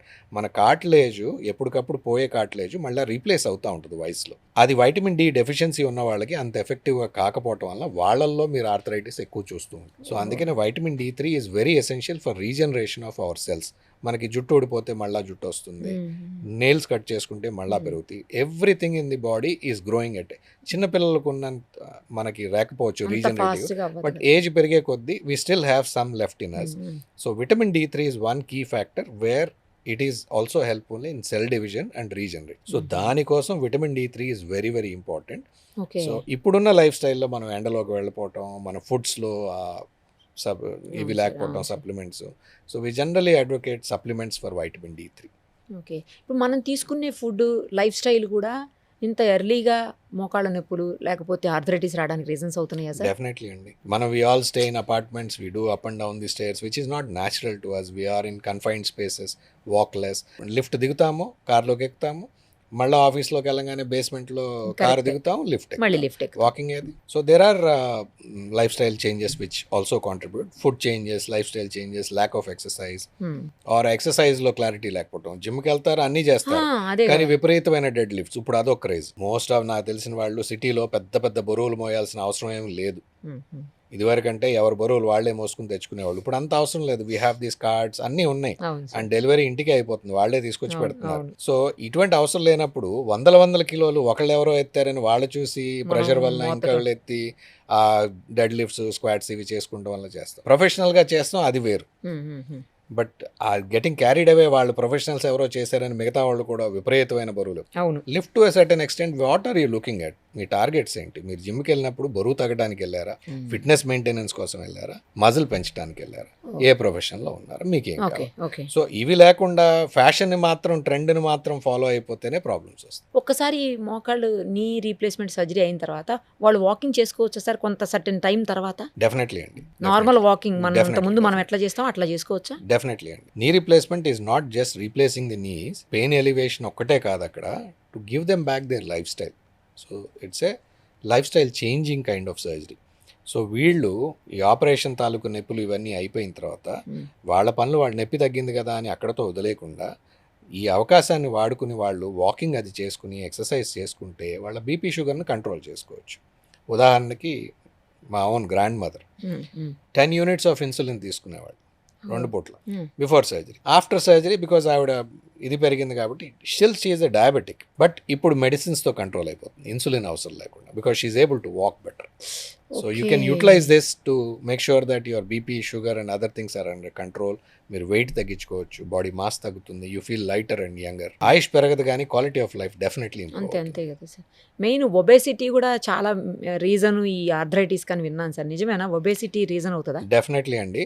చాలా కామన్గా నన్ను అడిగే ప్రశ్న, బరువు తగ్గి వస్తాను డాక్టర్ గారు, మీరు ఆపరేషన్ చెప్పారంటే నడక లేదు, మరి ఎలా తగ్గుతారు? సో మీరు పర్వాలేదండి, unless you are super obese, అంటే మేము బిఎంఐ క్యాలిక్యులేట్ చేసుకున్న తర్వాత సూపర్ ఒబీస్ కేటగిరీలోకి వస్తే అది వేరే పరిస్థితి. But majority of us who are about 10 to 20%, 30% overweight, మనం ఉండాల్సిన వెయిట్ కన్నా ఎక్కువ ఉన్న వాళ్ళందరికీ నేను చెప్పే సూచన ఏంటంటే ఫస్ట్ నీ రీప్లేస్మెంట్ అవసరం అయితే అది చేంజ్ చేసుకోండి. దాని తర్వాత రికవరీ అయ్యేంత వరకు డైట్ గురించి అంత పట్టించుకోవద్దు. ఒక నెల శుభ్రంగా తిని యూ నీడ్ ది ఎనర్జీస్, గాయం మానిన తర్వాత మీరు నడక మీద మళ్ళీ కవరప్ చేసుకోవాలి. అప్పుడు కావాలంటే ఒక న్యూట్రిషనిస్ట్ని, స్పెషలిస్ట్ని కలిసి వాళ్ళ తగ్గట్టుగా భోజనాల్లో మీరు తినే ఆహారాల్లో సూచనలు తీసుకుని అప్పుడు మీరు వాకింగ్ చేసి మీ ఐడియల్ వెయిట్కి వస్తే ప్రయత్నాలు చేసుకోవచ్చు. And definitely I advocate that to all my patients. వాళ్ళందరూ 4 కిలోలు తగ్గే వస్తారు. ఫోన్లే సార్. నైస్. నేను విన్న ఇంకొక ఇంపార్టెంట్ ఇష్యూ ఏంటంటే సార్, సర్జరీ అనేది ఇప్పుడు సింగిల్ లెగ్కి లేకపోతే బైలాటరల్ అన్నారు మీరు నాకు 2 లెగ్స్కి చేస్తారు కొంతమందికి. అక్కడ సిచ్యుయేషన్ని బట్టి వాళ్ళకున్న కండిషన్స్ని బట్టి 1 2 అని డెసిషన్ తీసుకుంటారు. ఏ సర్జరీ అయినా సరే చేసేటప్పుడు అంటే ఒక కాలుకి చేసేటప్పుడు అయితే ఆల్మోస్ట్ 2 to 3 hours పడుతుంది. ఆపరేషన్కి అంటే మొత్తం లోపలికి తీసుకెళ్ళి వాళ్ళకి ఎనస్థీషియా ఇచ్చి అదంతా అయ్యి మీరు ఆపరేట్ చేసే కట్ చేసే దగ్గర నుంచి సూచరింగ్ చేసేవారు, అంటే కుట్లేసే అంతవరకు కూడా 1.5 hours ఒక లెగ్కి పడుతుందని విన్నాను. బట్ నేను ఇంకొక విషయం విన్నాను ఏంటి అంటే మీ విషయంలో మీరు జస్ట్ 1 hourలో 45 minutes నుంచి 1 hour లోపలే సర్జరీ ఫాస్ట్గా కంప్లీట్ చేయగలుగుతారు అని చెప్పేసి. అది చాలా చాలా ఇంపార్టెంట్. ఎందుకంటే ఎక్కువసేపు ఓపెన్ పెట్టినప్పుడు లేదా ఎక్కువసేపు సర్జరీ చేస్తూ ఉంటే ఇన్ఫెక్షన్ రేట్ ఎక్కువ వచ్చే అవకాశం ఉంటుంది. యాజ్ సూన్ యాజ్ పాసిబుల్ చేయగలిగితే ఏ ప్రాబ్లము ఉండదు అని విన్నాను. నిజమేనా సార్ ఇది? డెఫినెట్లీ అండి. There has to be a limitation on the time. ఇది ఎందుకంటే there is a difference between speed and rash. అది మీకు తెలుసు. స్పీడ్గా వెళ్ళడం వేరు, ర్యాష్గా వెళ్ళడం వేరు. చాలా మంది ఏమంటారంటే మీకు నెంబర్ ఆఫ్ సర్జరీస్ ఎక్కువ పెట్టుకున్నారు కాబట్టి ఫాస్ట్గా చేస్తారు. అలా కాదండి. It is all in the planning. And then going and executing there. ఒక చెట్టును నరకటానికి మనం మొదలుపెట్టి ఒక 3 గంటల్లో నరకొచ్చు, లేకపోతే గట్టిగా ప్లాన్ చేసి దాని వీకెస్ట్ పాయింట్ మీద కొడితే ఒక 10 నిమిషాల్లో దాన్ని పడేయచ్చు. So it's all in the planning. రోజు అదే పని చేస్తాం వల్ల కొంత over a period of time we have developed in systems where in we plan for those things and execution should be as fast as possible. Elderly people ఇప్పుడు నా దగ్గరికి మోకాలు ఆపరేషన్ చేయించుకోవాలంటే జీరియాట్రిక్స్లో, ఇప్పుడు పీడియాట్రిక్స్ అంటే మీరు వినుంటారు, 14 సంవత్సరాల లోపల మీరు ఆ డాక్టర్ గారిని కలవచ్చు. మరి నన్ను కలవాలంటే మీ have to be 65. So geriatrics మాకు సో మా పేషెంట్స్ అందరికి they come with a different set of problems. వాళ్ళకి బీపీ లేదు, షుగర్ లేదు అన్నా కూడా మీ హార్ట్ ఈజ్ స్టిల్ 65 అండి. It's not as young as what it used to be. So there is a this thing on time. అలాగే మన theatre sterility. రెండోది, ఎంత స్ట్రిక్ట్గా ఉన్నా కూడా మూమెంట్ జరుగుతూనే ఉంటుంది. అట్లాగే more anaesthetic drugs. The longer you operate, more anaesthesia needs to be given and the wound is exposed and soft tissue handling. These 3-4 key factors are very very essential. Not only just time, of course time is one parameter which we all because మన ఎవరి దగ్గరికి లేనిది ఆ time ఒకటే. But soft tissue handling, medication తగ్గించుకుంటాంలో duration తగ్గుతుంది కాబట్టి wound exposure to this thing and your team also gets restless because మనం కనుక 2-3 గంటలు చేస్తూ ఉంటే వాళ్ళు బయటికి లోపలికి ఏదో కారణం వల్ల తిరుగుతూ ఉంటారు. We don't want that kind of traffic in our theatres. So దానికోసం అని చెప్పి we try to finish it as early as possible. So దానికి డెఫినెట్లీ దేర్ ఆర్ అడ్వాంటేజెస్ అండి. ఇప్పుడున్న మా surgical planning, execution, of course teamwork and modern anaesthesia. So the anaesthesia they are like we're కంప్లీట్గా వాళ్ళని నాక్ down చేయం. యూనిలాటరల్కి అయితే ఒక సైడెడ్ ఇస్తాము, బైలాటరల్కి అయితే స్పైనల్ ఎపిడ్యూరల్ ఇస్తాము. So we plan in such a way that anaesthesia and everything is ready and then we go and execute as fast as possible and come out. మీరు జనరల్గా ఒక లెగ్కి సజెస్ట్ చేస్తారా, బైలాటర్ రెండింటికి ఒకటేసారి చేయించుకోవడం బెటర్ అంటారు? ఎందుకంటే ఒకసారి చేయించుకుని ఒక లెగ్కి 15 రోజులు 20 రోజుల తర్వాత మళ్ళీ ఇంకో దానికి లేకపోతే ఒక 2 months తర్వాత చేయించుకుంటే మళ్ళీ ఇప్పుడు పడిన బాధ మళ్ళీ సెకండ్ టైం ఆ లెగ్కి కూడా అంతే టైం, ఆ డ్యూరేషన్ అంతా ఉంటుంది కదా సార్. హాస్పిటలైజేషన్ కానీ, అమౌంట్ విషయంలో కానీ, లేకపోతే వాళ్ళ రికవరీ టైం కానీ ఇవన్నీ మళ్ళీ పెరుగుతాయిగా. మరి 2 ఒకటేసారి కరెక్ట్ ఏమో? డెఫినెట్లీ అండి, but it's not a matter of choice. ఇది something as a doctor nobody will offer you ఒకటి చేయించుకుంటారా 2 చేయించుకుంటారా అని చెప్పేది. We look at the fitness of the patient. Number 1 osteoarthritis అంటే అరుగుదల అనేది బైలాటరల్ 2 కాళ్ళకి ఉంటుంది. ఒకటి ఎక్కువ, ఒక 1% 2% ఎక్కువ తక్కువ ఉండొచ్చు. సింగిల్గా జరగదా సార్? సింగిల్గా వేరే వేరే కారణాల వల్ల జరుగుతుంది. అంటే చిన్నప్పుడు మనకు వయసులో ఉన్న దెబ్బల వలన గాడి తప్పి నడుస్తూ తొందరగా అరిగిపోవటం, ఒకటి బాగా పెయిన్ఫుల్ ఉండటం, ఇలాంటివి ఉంటాయి. కానీ మెజారిటీ ఆఫ్ ది టైమ్స్ కళ్ళజోడు ఒక్కరికి చూపించుకోలేం. అలాగే కాళ్ళకు కూడా ఒక కాలు మీద నడవలేదు కదా. సో బేసిక్లీ మనం we get arthritis of both the నీ జాయింట్స్. రెండిటికి అవసరం ఉంటుంది వాళ్ళ ఫిట్నెస్ బట్టి. So majority of the times fit ఉంటే కనుక రెండు ఒకసారి చేసుకోవచ్చు, లేదంటే ఇక తప్పదు. ఎస్ వీనో ఒకటి చేయించుకున్న తర్వాత కొంచెం ఆ నొప్పులకి వాటికి భయపడిపోయి రెండో దానికి కొంచెం రిలక్టెంట్ గా అదే ఉంటారు. సార్ దానికోసం. బట్ అదొక ప్రాబ్లం. ఉంటే అలా వదిలేసిన ఒక పరిస్థితి, న్యాచురల్ కోర్స్ ఆఫ్ డిసీజ్ లో ఏదైతే అది చూద్దాం. లేదా రెండు రీప్లేస్ చేసుకుంటూ నడుస్తాం, అదో పద్ధతి. ఒకటి చేసి రెండో దానికి భయపడతాం, ఇది బిగ్గెస్ట్ ప్రాబ్లం. అవును. We do have a lot of patients because of fitness వలంగా ఆర్ ఫైనాన్షియల్ రీజన్స్ వలంగా 1 by 1 చేసుకున్నప్పుడు ఇది ఒక ప్రాబ్లం మేము చూసాము. జనరల్గా we try to do both. But కొన్ని సందర్భాల్లో ఆన్ టేబుల్ కూడా డెసిషన్ తీసుకుని ఒకటి చేసిన తర్వాత హిమోడైనమిక్ గా పేషెంట్ అంత స్టేబుల్ లేరు, ఇంకా వీళ్ళని ఎనస్థీషియాలో కంటిన్యూ చేస్తాం, అంత మంచిది కాదు అనుకున్నప్పుడు ఒక కాల్ చేసి బయటకు వచ్చి 4 days తర్వాత చేస్తామా లేకపోతే 1 month తర్వాత చేస్తామా, based on their fitness and recovery. ఇప్పుడు అలా ఒకదాని చేయించుకొని ఒకదాని చేయించుకోకపోతే చేయించుకున్నదేమో మంచిగా ఉంటుంది, చేయించుకుంది ప్రాబ్లం అవుతుంది. కాబట్టి మళ్ళీ అంటే దీని మీద ఎక్కువ పెయిన్ ఉన్న దాని మీద బరువు వేయలేరు కనుక దీని మీద ఎక్కువ వేయాల్సి నడవటం వల్ల మళ్ళీ ఇదేమన్నా ఎఫెక్ట్ అవుతుందా? డెఫినెట్లీ అండి. రెండు అవసరం ఉన్నప్పుడు ఒకటే చేయించుకుంటే కనుక they will not be able to enjoy it for long. ఏంటంటే ఈ రెండో చేయని కాలి నొప్పికి వాళ్ళు ఈ కాలు బాగున్నా కూడా మళ్ళీ దాన్ని లోడ్ చేసే పరిస్థితి ఒకటి ఉంటుంది. దీని నొప్పి మూలంగా పెయిన్ కిల్లర్స్ అవసరం ఇంకా కంటిన్యూ అవుతూ ఉంటారు.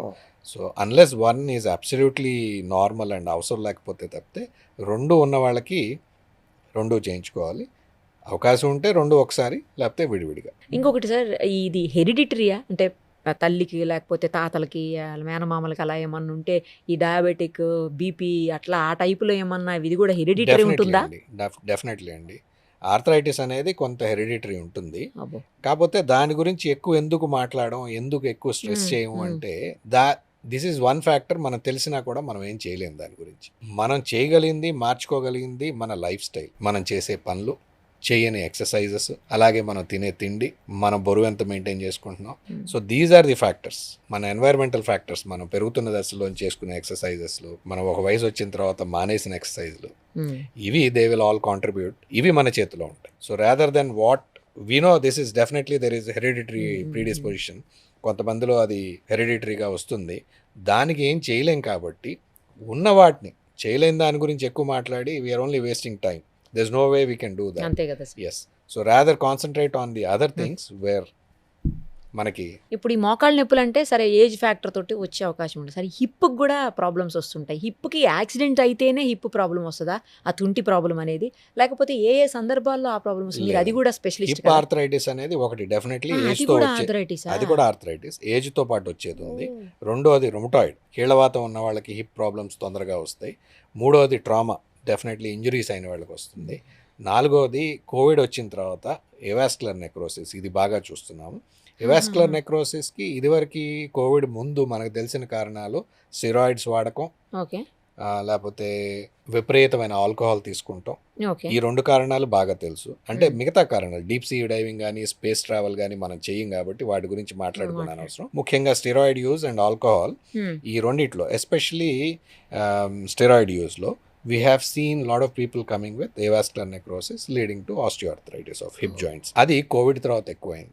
ఫస్ట్లో అర్థం కాలేదు, బికాస్ కోవిడ్ అయిన సెకండ్ ఇయర్ అంటే 2021 ఎండింగ్ నుంచి మాకు we started seeing lot of young people coming with this thing.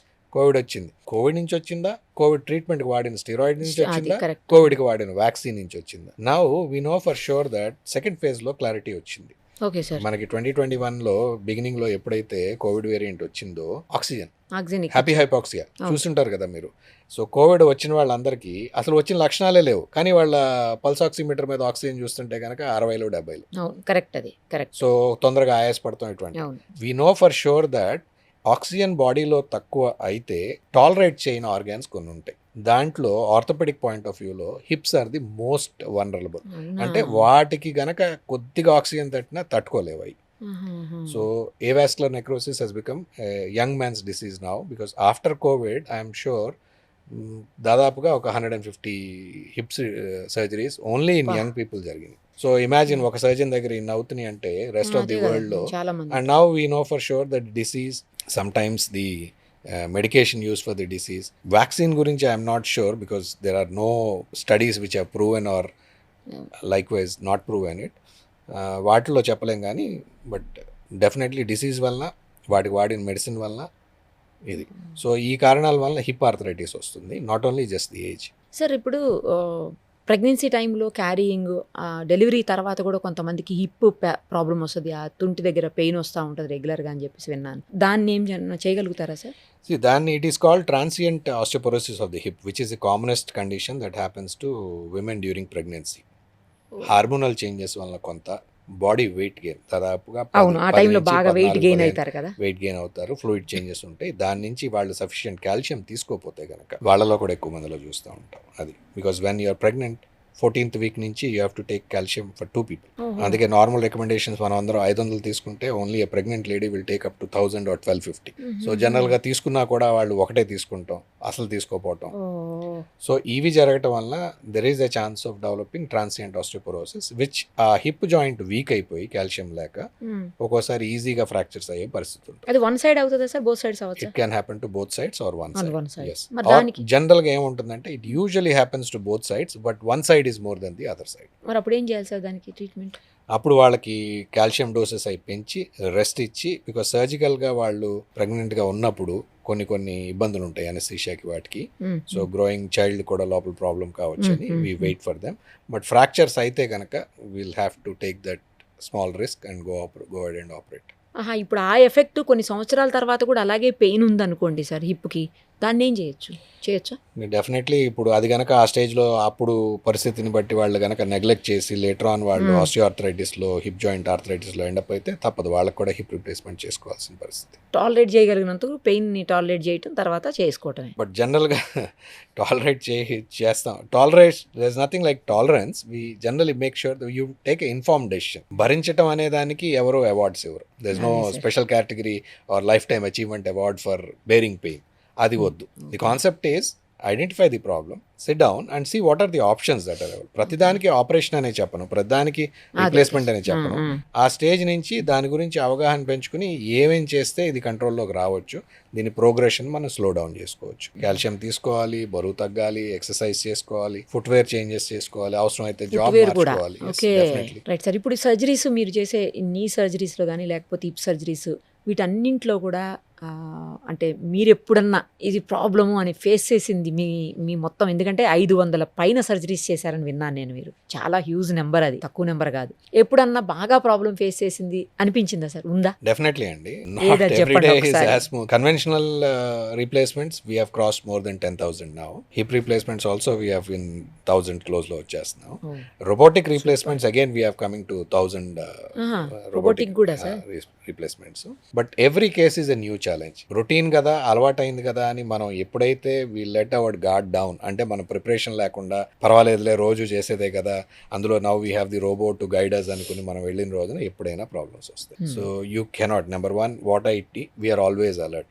నాకు ఇది 100వ ఆపరేషన్ కావచ్చు, ఆ రోజులో 5వ ఆపరేషన్ కావచ్చు, లేకపోతే ఇంకొకళ్ళకి 2000వ ఆపరేషన్, ఏదో ఒకటి కావచ్చు. ఆ పేషెంట్కి ఒకటే operation. They come with the trust. ఇంతమంది డాక్టర్స్ ఉండి ఇన్ని సెంటర్స్ దాటి ఎక్కడెక్కడి నుంచో వీళ్ళు మన దగ్గరకు వచ్చినప్పుడు that is their only chance. Remember, ఇది మీ కష్టం, నా కష్టం, మన కాసు, ఇది మన వృత్తి, మనం చేస్తున్నాం. Apart from that again don't దీన్ని take it to your head, దీనికి తలకెక్కి చేసుకోవద్దు. You always remember the fact, patient మన దగ్గరకు వచ్చినప్పుడు what is the best that you can do? Yeah. Yes, in spite of that, yes, we do have complications. లేవని మాత్రం చెప్పను. కాంప్లికేషన్స్ లేనిది ఇద్దరికేనండి. ఒకళ్ళ సర్జరీ చేయని వాళ్ళకి, ఒకళ్ళ దాన్ని గమనించిన వాళ్ళకి. బాగా చెప్పారు సార్. రైట్. ఇప్పుడు ఈ సర్జరీ చేసిన వాళ్ళు మళ్ళీ ఎప్పుడైనా, నేను ఒకళ్ళిద్దరిది విన్నాను సార్, మరి అది ఎంతవరకు నిజమో నాకు తెలియదు, కానీ మళ్ళీ సెకండ్ టైం చేయాల్సి వచ్చింది. వాళ్ళు అసలు కంప్లీట్గా ఆవిడైతే, నేను ఆవిడ డైరెక్ట్గా చూశాను, ఆమె అయితే బెడ్ రిడన్ అయిపోయి ఉన్నారు. ఏంటా ఆంటీ అంటే సర్జరీ ఫెయిల్ అయిందమ్మా అన్నారు. మరి ఏం చేయాలంటే మళ్ళీ చేయించుకోవాలంట అన్నారు. మళ్ళీ ఎట్లా చేయించుకుంటారు? అంత పెద్ద సర్జరీని మళ్ళీ ఎట్లా చేయించుకుంటారు? యా, డెఫినెట్లీ ప్రతి ప్రొసీజర్లోనూ ఫెయిల్యూర్స్ ఉంటాయి. Knee replacement is the most successful procedure in modern orthopaedics, but definitely 1-2% failures ఉంటాయి. సో అందుకని ఒకటి పేషెంట్ ఫ్యాక్టర్స్ కొన్ని ఉంటాయి, డాక్టర్ ఫ్యాక్టర్స్ కొన్ని ఉంటాయి. పేషెంట్ ఫ్యాక్టర్స్, పేషెంట్ దాన్ని బాగా నెగ్లెక్ట్ చేసి టూ అడ్వాన్స్ స్టేజ్లోకి వచ్చిన తర్వాత ఆపరేషన్ కోరుకుంటాం, అది కూడా రెండు ఒకసారి అనుకుంటాం. షుగర్ బీపీ కంట్రోల్ చేసుకోలేకపోవటం, దానికి ప్రిపేర్ అంటే ఇప్పుడు నాకు మోకాళ్ళు అరిగినాయి కాబట్టి నేను చేయించుకుంటాను, కానీ ఆపరేషన్ చేయించుకుంటే ఇప్పుడు మీరు ఇల్లు కట్టుకున్నారంటే దాన్ని శుభ్రం చేసుకోవాలి, అంతే కదా లేకపోతే సార్. శిథిలం అయిపోతుంది. 100% 100 years ఉండాల్సిన ఇల్లు వెంటనే శిథిలం అయిపోతుంది, బూజు పట్టేస్తుంది. అలాగే మోకాళ్ళు చేయించుకుంటే నా రెస్పాన్సిబిలిటీ ఏంటి? డబ్బులు కట్టేసినంత మాత్రాన హాస్పిటల్ బిల్ అవుతుంది, కానీ నేనేం జాగ్రత్తలు తీసుకోవాలి, దీనికి maintain, it comes with responsibility. ఇది తెలియకుండా పేషెంట్ దిగినప్పుడు or cutting corners, cost cutting కోసం వచ్చేసి ఆన్గోయింగ్ యూరినరీ ట్రాక్ ఇన్ఫెక్షన్, ఇంకెక్కడన్నా ఏదైనా ఇతర వేరే ప్రాబ్లమ్స్ ఉన్నప్పుడు వాటిని పర్వాలేదు అని నెగ్లెక్ట్. నాకు రోజు ఉండేదే ఎప్పుడు it's a very common thing for me, నాకు అప్పుడప్పుడు వేడి చేస్తుంది డాక్టర్ అంటారు. సో డాక్టర్ షుడ్ వేడి చేస్తుంది, let me get a culture sensitivity test, అది చూసుకుని ఇన్ఫెక్షన్ ఉందా, ఇవన్నీ కంట్రోల్ చేసుకుంటాం. అది పేషెంట్ ఫ్యాక్టర్, వాళ్ళ యాటిట్యూడ్, వాళ్ళ ఎక్స్పెక్టేషన్స్ అండ్ వాళ్ళ మెయింటెనెన్స్. రెండోది doctor factors. On any given day ఎంత best doctor in the world అయినా కాంప్లికేషన్స్ ఎవరి చేతిలో అయినా అవ్వచ్చు. But again selection of the hospital. So మనకి చాలా వరకు సెలెక్షన్ చేసుకునేటప్పుడు కొంతవరకు of course like any other field, మా ఫీల్డ్లో కూడా కాంపిటీషన్ కాస్త ప్రెషర్ ఉంటుంది. ఇప్పుడు మేము సీనియర్స్ 20 years నుంచి 30 years నుంచి చేస్తున్నాము, రోబోస్ ఉన్నాయి, కార్పొరేట్లో ఉన్నాము, ఈ కొత్త వచ్చిన రోబో అంతా తీసుకుంటాం. ఈ యంగ్స్టర్స్ వస్తూ ఉన్నారు. యంగ్స్టర్స్ వచ్చినప్పుడు వాళ్ళకి ఏంటంటే వాళ్ళకి ప్రెషర్ ఉంటుంది, అయ్యో నా దగ్గర ఎవరు చేయించుకుంటారు, నేను కూడా రోబో కొనాలని. So then you have both financial and mental pressures. So అటువంటప్పుడు కొంచెం కేర్ఫుల్గా ఉండాలి, ఆ స్టేజెస్ ఒకటి. రెండోది, వచ్చిన ప్రతి టెక్నాలజీని అడాప్ట్ చేసుకునే ముందు I think it should be tested. ఏదో కొత్తగా ఒకటి వచ్చింది కాబట్టి అందరం దానికే పరిగెడతాం కాకుండా you should be little more careful about what we're getting into. మీరు రోబోటిక్స్ కూడా చేస్తారు కదా సార్, ఇప్పుడు స్పెషల్ దానికి అసలు రోబోటిక్స్కే మీరు ఆ డిపార్ట్మెంట్కే హెడ్గా ఉన్నారు. ఆ రోబోటిక్స్ని కూడా ఫస్ట్ టైం మన ఇక్కడ తెలంగాణలో ఇంట్రడ్యూస్ చేసింది కూడా మీరే. కానీ రోబోటిక్స్ చేసేదానికి మాన్యువల్గా డాక్టర్ ఆపరేట్ చేసేదానికి డిఫరెన్స్ ఉంటుంది, డాక్టర్ ఆపరేట్ చేసేదే ఎక్కువ సక్సెస్ అవుతుంది, రోబోతో ఎక్కువ అవ్వదు అని విన్నాను, నిజమా సార్? రోబోటిక్ సర్జరీ అంటే పెయిన్ తక్కువ ఉంటుంది అందులో అయినా కూడా. we will come to that point. Robotic surgery అంటే it is a tool that a doctor uses to give you precision. అంటే మీకు యాక్యురసీ ఇవ్వాలి, రిపీటెడ్ గా సేమ్ సక్సెస్ఫుల్ రిజల్ట్స్ ఇవ్వాలి. ఆ పరికరాన్ని డాక్టర్ ఏ రకంగా వాడుతున్నారు. చాలా మందికి రోబోటిక్ సర్జరీస్ అంటే ఒక మరమనిషి వస్తాడు, సర్జన్ కూర్చుని కాఫీ టీ తాగుతుంటే వాళ్ళు చేసేస్తారు, అదొకటి. రెండోది, ఆర్థోపెడిక్ రోబోస్ రాకముందే ఈ జనరల్ సర్జరీ వాళ్ళ రోబోస్, యూరాలజీ వాళ్ళ రోబోస్ చాలా పాపులర్ అయినాయి. అప్పుడు they are called console surgeons. ఎందుకంటే వాటికి 10 arms ఉంటాయి. వాళ్ళు they look away from the surgeon, కన్సోల్లో కూర్చుని వాళ్ళు రిమోట్ కంట్రోల్ వీడియో గేమ్ లాగా చేస్తారు. That is called a console surgery. అది ప్రాచుర్యంలోకి వచ్చి అది పాపులర్ అయిపోయి ఆర్థో రోబోటిక్స్ అంటే కూడా అలాగే ఉంటాయి అనుకుంటారు. మాది అలా ఉండదు. It's just a tool that we use for precision. అంటే కంటితో కనపడని దాన్ని మనం యాక్యురసీ మనం మెయింటైన్ చేయలేం. So when we're looking, number 1 the concept is వీళ్ళు లైఫ్ టైంలో చేసుకునేది ఒకటే. సక్సెస్ఫుల్గా చాలా రీప్లేస్మెంట్స్ మనం చేస్తున్నాము, బట్ మనం ఆర్టిఫిషియల్ జాయింట్ పెట్టినట్టు అవుతుంది, కానీ మనకు ఆ న్యాచురల్ ఫీలింగ్ పేషెంట్కి ఇవ్వలేకపోతున్నాం. వాళ్ళ నేటివ్ ఎనాటమీ అందరూ ఒకలాగే ఉండదు. సో మన ఫుట్ ప్రింట్స్, మన అట్లాగే ఫింగర్ ప్రింట్స్ లాగే ప్రతి ఒక్కడి మోకాలు డిఫరెంట్గా ఉంటుంది. వీఆర్ లైక్ అందరికీ ఒకటేలాగా చేసేస్తాం రీప్లేస్మెంట్లో. బట్ విత్ రోబోటిక్స్ మనం వాళ్ళ స్పెసిఫిక్ జీనోటైప్స్కి వాళ్ళకి తీసుకెళ్ళి వాళ్ళ తగ్గ they feel more natural, they recover faster and they tend to perform better than other things. So ఈ రోబోని మనం జాగ్రత్తగా ఆ ఇండికేషన్స్కి వాడుకుంటే మంచిది. Yes, definitely there will be by products. ఒకటి కాస్ట్, ఈ పరికరం కొంటాకి హాస్పిటల్కి ఇంత డబ్బులు అయినప్పుడు they want to charge per patient. But the other thing is ఈ రోబో దీన్ని ప్రమోట్ చేస్తాం. అంటే రోబోట్ని ఏంటంటే ఈ రోబో చేస్తుంది రోబో అని కాకుండా, so we have to be little very careful about what we're doing. మూడోది, ఈ ప్రిసిషన్కి వాడినప్పుడు ఇంకొక బై ప్రోడక్ట్ పేషెంట్కి మంచి జరిగేది ఏంటంటే డెఫినెట్లీ పెయిన్లెస్. ఎందుకంటే పెరిమీటర్ వయలేషన్ ఉండదు, దాని కళ్ళు ఉండవు, సర్జనే కళ్ళు, దానికి ఒక గీత గీసి దాంట్లో పని చేయంటే అంతవరకే పని చేయాలి.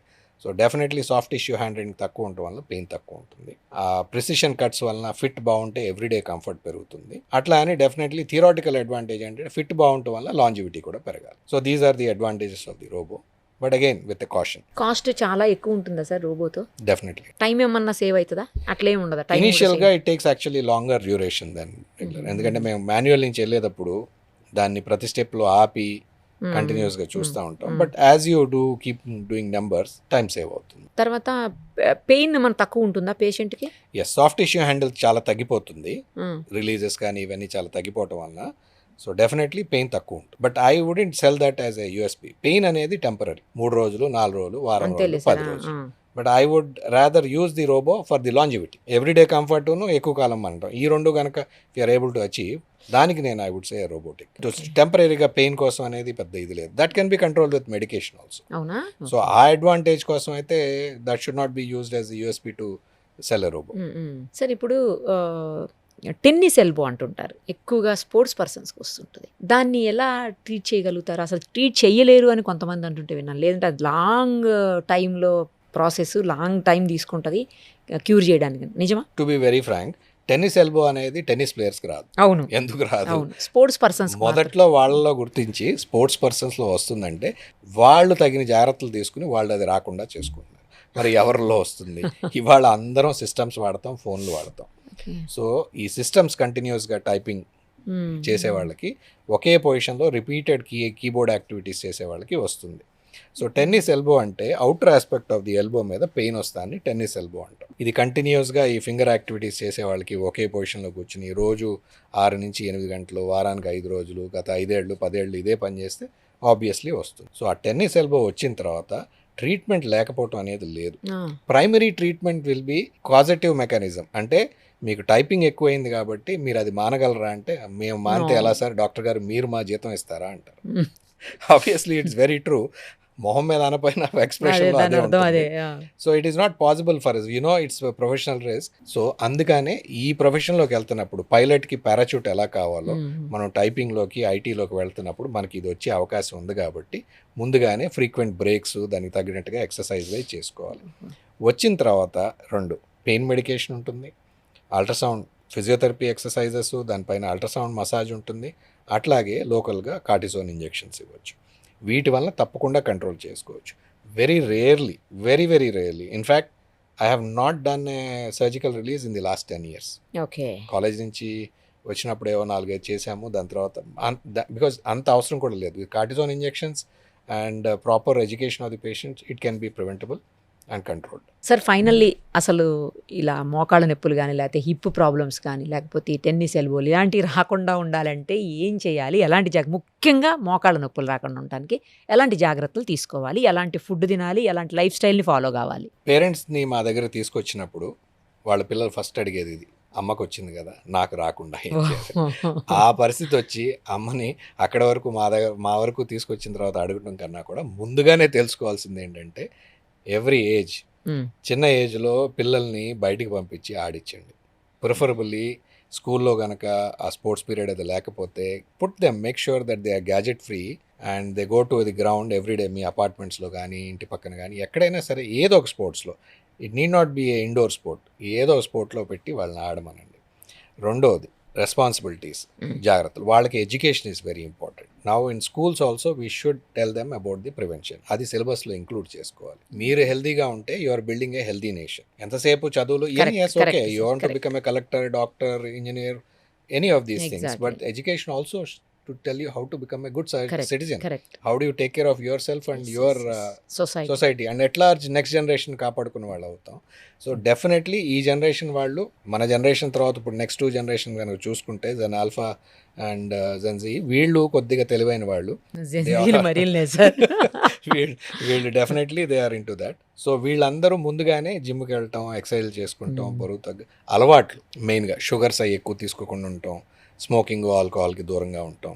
సో ఇవి కనుక చేసుకుని ప్రివెన్షన్, బికాస్ దీనికి ఇది వ్యాధి కాదు. ద బిగ్గెస్ట్ పాయింట్ ఈజ్, ఇది వ్యాధి అయితే దానికి టీకాలు కనుక్కోమని చెప్తాం. అంతే కదా, సైంటిస్టులు కనుక్కుంటారు, డాక్టర్స్గా మేము ప్రాక్టీస్ చేస్తాం, వీ కెన్ ఆల్. కోవిడ్ వ్యాధి, దానికి టీకా సంవత్సరంలో కనుక్కున్నాం. అట్లాగే ఇది వ్యాధి అయితే దీనికి కనుక్కోవచ్చు. ఇది వ్యాధి కాదు, వయసుతో పాటు వచ్చే ఒక మార్పు. సో దీన్ని తగ్గించుకోవాలి, దీన్ని రాకుండా ఉండాలి, ఆ వచ్చేదాన్ని పోస్ట్పోన్ చేసుకోవాలి, అప్పుడు వరకు కంఫర్ట్లో ఉండాలి. సో అది చిన్నప్పటి నుంచి, డే 1 నుంచి స్టార్ట్ అవుతుంది. సో చిన్నప్పుడు ఆటలు, మధ్య వయసు వచ్చిన తర్వాత అలవాట్లుగా దూరంగా ఉండి వెయిట్ కంట్రోల్ చేసుకుంటాం, ఒక డిసిప్లిన్ పెట్టుకుంటాం. మీరు ఏం చేసినా ఏం చేయకపోయినా spend 1 hour for yourself. Yoga చేస్తారా, జిమ్కి వెళ్తారా, ఏదో ఒక పద్ధతిలో మీరు ఫిట్గా ఉండండి. So that is only. And early intervention, పూర్తిగా అసలు కింద నడవలేని పరిస్థితి వచ్చే వరకు నెగ్లెక్ట్ చేయదు. That is what our generation has been doing. మేము, మన జనరేషన్, మన పేరెంట్స్ జనరేషన్ ముందుగానే వెళ్ళి ప్రిలిమినరీ చెకప్స్ చేసుకుని దానికి తగ్గట్టుగా మీరు కనుక జాగ్రత్తలు పడితే that is also will help you in preventing or postponing arthritis. Perfect sir, చాలా బాగా చెప్పారు. అసలు ఈ మోకాళ్ళ నొప్పులు, ఈప్పుకు సంబంధించిన ఇలా అన్ని మొత్తం డౌట్స్ అన్నీ క్లారిఫై చేశారు సార్. ఎలాంటి జాగ్రత్తలు తీసుకోవాలి, ఎలా ఉండాలి, ఎలా ఉండకూడదో కూడా చెప్పారు. Thank you sir, thank you so much. Thank you, Andy. Thank you for this opportunity.